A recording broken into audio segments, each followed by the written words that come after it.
सवाल आपने पूछा है। देखिए, जो विधानसभा चुनाव के बाद जो तस्वीर सामने आ रही है और उसमें मुख्य ये कि अभी बीजेपी अपने मुख्यमंत्री नहीं बना पाई है और हो सकता है वो उन्हीं चेहरों को ले आए जिन जो चेहरे जिनको चुनाव के पहले किनारे कर दिया गया था, या कोई नए चेहरे लाएं। और वो जब नए चेहरे आएंगे तो उसकी विवेचना होगी। और जो मुझे दिख रहा है यहाँ से, राजीव जी, भले ही पानी ऊपर से बहुत रुका हुआ दिखे, लेकिन बीजेपी के अंदर और आरएसएस के अंदर पानी में बहुत हलचल है और ये हमको कभी ना कभी उसका असर दिखाई देगा। दूसरा, हलचल ये होनी चाहिए बीजेपी के अंदर कि जो रिजल्ट आया है वो रिजल्ट कहीं ना कहीं कांग्रेस के लिए बहुत बुरा भी नहीं है। एक अलार्म बजा दिया है रिजल्ट ने, और वो अलार्म इसलिए बजा दिया है कि अभी मैं एक रिपोर्ट पढ़ रहा था राजस्थान के चुनाव पे, और वो रिपोर्ट उसकी है जो राजस्थान के चुनाव का मैनेजमेंट देखने के लिए कांग्रेस के कंसल्टेंट थे। और उन्होंने कहा कि लगभग 50 एमएलए के खिलाफ भयंकर एंटी इनकम्बेंसी थी। दूसरी एक बहुत बड़ी बात जो हम लोगों ने इस प्रोग्राम में कई बार राजीव जी चर्चा की, जब हम जयपुर में थे या राजस्थान में थे तो भी चर्चा हुई थी, कि राजस्थान में बहुत सारे लोग ये कह रहे थे कि सरकार तो अच्छा काम कर रही गहलोत की, लेकिन हमको बदलना है। रोटी पलटने का एक हमको मुहावरा सुनाई दिया कई जगह। अब ये कांग्रेस को इन्वेस्टिगेट करना है कि रोटी पलटने का जो प्रचार था, जिसको 75% तक का ट्रैक्शन था मतदाताओं के बीच में, जी। ये रोटी पलटने का अभियान पर्दे के पीछे से कौन चला रहा था, और ऐसे अभियान जब चलते हैं तो उसका काउंटर क्या है। कांग्रेस को ये अभियान के बारे में मालूम हो गया था, मुझे उनकी रिपोर्ट से मालूम पड़ा। तो अगर ये अभियान था एक, और हम लोगों ने भी इस चर्चा को में कई बार कहा कि ये जनता पे थोपा गया एक बड़ा सिस्टमैटिक प्रचार है, रोटी पलटनी है, बदलनी है, जबकि ये हकीकत नहीं है। हकीकत ये भी कई बार चर्चा हो चुकी है कि वसुंधरा गहलोत के बाद ये रोटी पलटने का रिवाज राजस्थान में आया था। तो ये इस रिवाज को बड़े सिस्टमैटिक ढंग से प्रचारित किया गया। कांग्रेस को इस तरीके के प्रचार का काउंटर करना चाहिए था। वो काउंटर क्या इफेक्टिव था, कितना असर हुआ उसका, क्या इसका बेहतर काउंटर हो सकता है, ये कांग्रेस को सोचना होगा। दूसरे की जो हम लोग कई बार यहाँ पे कह चुके हैं कि बहुत कुछ कांग्रेस को करना चाहिए था, कड़े फैसले। शायद राहुल गांधी ज़्यादा डेमोक्रेटिक अंदाज से पार्टी चलाते हैं, शालीनता की वजह से वो कड़े फैसले नहीं कर पाए। तो वो जनता ने कर दिए कांग्रेस के लिए। अब जनता ने जो इशारा कर दिया है वो कांग्रेस उससे जो है निपटे, उसको लागू करे और इसका सबक ले। दूसरी, जहाँ तक मतदाता की बात है, देखिए, बीजेपी मेरे लिए जो जिसमें सीखने की बात है, जो कांग्रेस को भी देखना है और देश को भी देखना है, कि बीजेपी चुनाव में हिंदू मुस्लिम का कार्ड लेके गई। नरेंद्र मोदी की 40 सभाओं में हिंदू मुस्लिम कार्ड आया। एक बार भी डबल इंजन की बात नहीं आई। ये बीजेपी में नई मोदी साहब के प्रचार में एक नया आयाम था कि इस बार चारों राज्यों में जहां वो गए, पांचवें में वो नहीं गए, तो उन चारों राज्यों में उन्होंने डबल इंजन की बात नहीं की। खासकर 3 हिंदी पट्टी के राज्यों में तो नहीं की, जबकि उत्तराखंड जैसे चुनाव में या और तमाम चुनाव में वो डबल इंजन की बात करते रहे। दूसरा नया प्रयोग उन्होंने ये किया कि केंद्र से लोग लाकर विधानसभा में लड़ाए गए, और केंद्र के लोग, मोदी साहब की 40 रैलियां, इन्फोर्समेंट डायरेक्टरेट की एक्टिविटीज, मीडिया, चुनाव आयोग जो कि निष्क्रिय रहता है, इन सब के बावजूद अगर कांग्रेस को 9.5 लाख ज्यादा वोट आए हैं जी तो इसका मतलब है कि कांग्रेस की मैसेजिंग में प्रॉब्लम नहीं है, कांग्रेस के माइक्रो मैनेजमेंट में दिक्कत थी, जिसका जिसका एक नमूना जो है वो राजस्थान की वो रिपोर्ट है जो कि जिसकी चर्चा मैं कर रहा हूँ। कांग्रेस के जैसे अभी सुरजेवाला साहब बताया तो उन्होंने इंटरनल असेसमेंट किया किया होगा बहुत सारी चीज़ों का।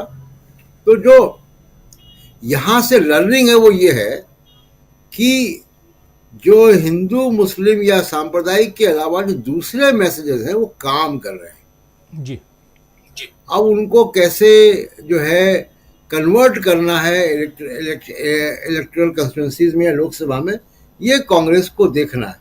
और वो आंकड़े में पहले भी दे चुका हूँ कि राजस्थान में अगर लोकसभा के चुनाव आज हो जाए तो जो आज कांग्रेस की स्थिति है उसमें 11 सीटें आ रही, जबकि 2019 में 0 सीटें आई थी। मैं और राज्यों के भी आंकड़े इस तरीके के दे सकता हूँ। तो ये कांग्रेस के लिए कि अब इसको कन्वर्ट कैसे करें, ये जो 9.5 करोड़ 4.90 लाख लोगों ने विश्वास जताया है अगर कांग्रेस के ऊपर, इसको लोकसभा में कन्वर्ट कैसे करें। एक जी आखिरी बात जो बड़ी लर्निंग है वो ये कि पहली बार कांग्रेस ने किसी क्षेत्रीय दल को हराकर सत्ता हासिल की है तेलंगाना में, और एक रुझान मतदाताओं का और खासकर अल्पसंख्यक मतदाताओं का दिख रहा है। वो नॉर्थ इंडिया में अगर आता है तो वो कांग्रेस को देखना होगा कि ये ट्रेंड नॉर्थ इंडिया तक भी आए। इसके लिए उनको काम करना होगा, एंगेजमेंट करना होगा तमाम कम्युनिटीज के साथ साथ। राजीव जी बिल्कुल। अलग अलग राज्य और उसमें भी खासकर जो हिंदी पट्टी के 3 राज्यों में जीत मिली है बीजेपी को, क्या ये इस जीत के आधार पर ये माना जाए कि 2024 में सत्ता की हैट्रिक? जी, अभी गर्ग साहब ने कहा कि महुआ मोइत्रा और दानिश अली ये 2 बड़ी इंपॉर्टेंट घटनाएं हुई हैं। और आप देखिए कि मायावती का एक्शन और ममता बनर्जी का एक्शन। ममता बनर्जी ने इमीडिएटली बिल्कुल बेबाकी से महुआ मोइत्रा का पक्ष रखा और मायावती ने उसका उल्टा किया। जी अब आप 2024 के लोकसभा के नतीजों में देखिएगा कि इन दोनों स्टैंड का फर्क क्या नजर आएगा। ममता बनर्जी मंझी हुई नेता है और उन्होंने ये भांप लिया, हालांकि वो महुआ मोइत्रा से बहुत कभी खुश नहीं रही है, जैसी अंदर की हमको जानकारी मिलती रही। कई बार तो उनको उन्होंने लिमिट भी किया कि अपनी कंस्टिट्यूंसी के बारे में सवाल पूछो वहां पे, जी लेकिन बेबाकी से उन्होंने समर्थन किया क्योंकि ममता बनर्जी हवा का रुख देख रही है। वो देख रही है कि महुआ मोइत्रा अब एक फिनोमेना है और वो बंगाल की अस्मिता से मामला जुड़ जाएगा, महिलाओं से मामला जुड़ जाएगा, इसलिए वो तुरंत आई। और ये चूक मायावती ने की जिस भी वजह से की हो, लेकिन उन्होंने ये उनकी तरफ से चूक हुई है। और अभी दानिश अली के खिलाफ तो संसद से कार्रवाई होना बाकी है उनके मामले में। क्या विधूड़ी को सजा मिलेगी या उल्टे दानिश अली को सजा मिल जाएगी? जिस तरीके से संसद पीठासीन अधिकारी चला रहे हैं, मुझे लगता है कि बहुत श्योरिटी के साथ मैं नहीं कह सकता हूं कि दानिश अली के साथ इंसाफ होगा। होना होता तब तक हो गया होता। तो इसका इम्पैक्ट उत्तर प्रदेश में बहुत होगा, क्योंकि दानिश अली को अकेले गाली नहीं दी, पूरे मुस्लिम समाज को के खिलाफ अभद्र भाषा का इस्तेमाल संसद में हुआ था। उसका इम्पैक्ट होगा। राहुल गांधी की उनके साथ जो तस्वीर है उसका एक संदेश जाएगा, और एक उसका संदेश ऑलरेडी पिछले 5-6 छोटे छोटे चुनावों में, चाहे वो दिल्ली की एमसीडी हो या कोई उपचुनाव हो, वहां आ चुका था। उस पे मुहर लग गई उस ट्रेंड पे तेलंगाना से। और अगर ये उत्तर प्रदेश में ये ट्रेंड आता है तो दानिश अली का प्रकरण जो है वो बिल्कुल डिफरेंट नतीजे देगा। दूसरी चीज राजीव जी, मैंने इतने राज्यों का दौरा किया, आप भी साथ में थे, एक जो ट्रेंड मैं देख रहा हूं वो ट्रेंड ये देख रहा हूं कि जितना ध्रुवीकरण बीजेपी के पक्ष में है उतना ही कंसोलिडेशन विपक्षी वोटों का भी है। आप देखिए कि विपक्षी वोटों में बहुत बिखराव नहीं हुआ। बहुत एनालिसिस लोग कर लेंगे कि छोटी पार्टियां को इतना वोट काट लिया, लेकिन अगर आप इलेक्शन कमीशन की वेबसाइट में आप जाके देखेंगे तो आपको बहुत बिखराव नजर नहीं आएगा। वोटर ने एक तरफ तक जाके वोट दिया। तेलंगाना उसका सबूत है कि कोई ओवैसी के बावजूद ओवैसी को उतनी सीटें आई जितनी सीटें उनको आती थी, लेकिन हैदराबाद के बाहर ओवैसी का कोई जीरो इम्पैक्ट था और सरकार बन गई कांग्रेस की। तो वो ओवैसी अब बिहार और उत्तर प्रदेश और मध्य प्रदेश या महाराष्ट्र में कितना कारगर होंगे देखना होगा। दूसरी बात देखिए कि जो वोटर का कंसोलिडेशन है वो इस वक्त जो है, एक वोटर जो केवल बीजेपी को हटाना नहीं चाहता, एक सरकार बनाना भी चाहता है। वो जो सरकार बनाने वाला वोटर है वो अब बिखरेगा नहीं जी, उसमें बिखराव नहीं होगा, मुझे ऐसा लगता है। तो ये जो दूसरी चीज जो बीजेपी की स्ट्रेटेजिक गलती है वो मोदी साहब की, जो मैं यहाँ बार बार कहता हूँ 2024 के बाद इस पे हम लोग और चर्चा करेंगे जब नतीजे आएंगे, कि मोदी साहब अपना जहां 100% दिया था वहां पे कंसोलिडेट कर गए, वहां पे केंद्रित हो गए, वो उसके बाहर नहीं जा पाए।